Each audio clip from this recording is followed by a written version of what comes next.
Gervais, bonjour. La semaine passée, nous avons expliqué la base théologique de semer dans la voie de Dieu en donnant de plus amples détails sur la vision de semer dans la voie de Dieu. Alors Mireille, qu'est-ce que nous allons voir aujourd'hui? Dans ce programme, nous voulons révéler pourquoi semer dans la voie de Dieu est très important pour les Africains. Dans notre terme, nous allons voir le problème aussi. Oui, Gervais. En tant qu'Africains, nous devons être courageux et reconnaître que l'Afrique a un sérieux problème en termes de dépendance alimentaire. Nous devons découvrir pourquoi il en est ainsi. Absolument. Si nous ne pouvons pas identifier qu'il y a un problème, c'est qu'il n'y a rien à résoudre. Le point de départ est celui-ci. Quel est le problème? Selon les derniers chiffres de la FAO, l'Afrique et surtout l'Afrique subsaharienne a le plus grand taux de malnutrition, plus de 35%. Oh, et les pauvres continuent à s'appauvrir dans un continent pourtant doté d'une si bonne potentialité agricole. Oui, Gervais, l'Afrique est bénie avec de vastes ressources naturelles, mais aussi des populations merveilleuses. Saviez-vous que l'Afrique a une population de plus de 900 millions d'habitants et qu'au moins 80% de cette population sont en quelque sorte inséparables de leur terre? Nous devons aussi nous souvenir que les 3/4 des agriculteurs en Afrique s'occupent de l'agriculture de subsistance. Et ce sont ces gens-là que le programme Semer dans la voie de Dieu peut aider. Et avec tous ces agriculteurs, nous restons le continent le plus pauvre. Oui, effectivement. Et le fossé est immense entre les pays riches et l'Afrique.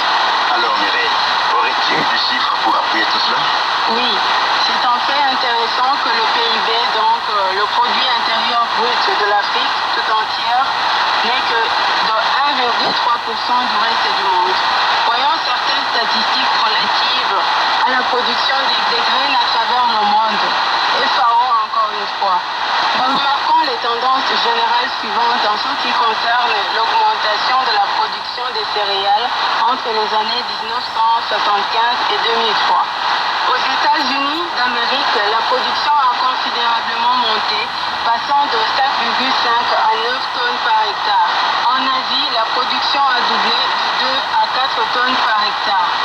En Afrique, pas d'augmentation de la production malgré qu'il y ait un potentiel de 14 tonnes par hectare.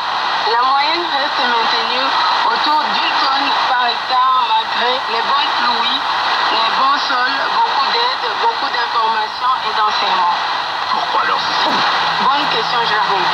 Il y a certaines questions que nous devons nous poser. Manque-t-il des aides en Afrique ou est-ce que l'assistance qui manque? Il a été affirmé que dans les années 1990, l'Afrique subsaharienne recevait chaque année 5 milliards de dollars américains. En même temps, il recevait par an 7 milliards de dollars américains comme prêts qu'il traduit, crédits avec taux d'intérêt minimaux et qui tendent à être annulés parce que la nation ne parvient pas à rembourser. Le produit intérieur brut total, PIB, de l'Afrique n'est que de 1,3% du reste du monde. Pourtant, si nous regardons la carte du monde, nous voyons que l'Afrique est un continent immense avec une population tournant autour d'1 milliard. Le PIB de l'Afrique équivaut à celui du Mexique, un seul petit pays des Amériques. Tout ceci se trouve ainsi alors que l'Afrique a plus de ressources que n'importe quel autre continent, sans compter les meilleures pluies et les meilleurs sols du monde, mais aussi la main-d'œuvre la plus abondante pour exploiter la terre et assurer la production agricole. Alors, si le problème, pourquoi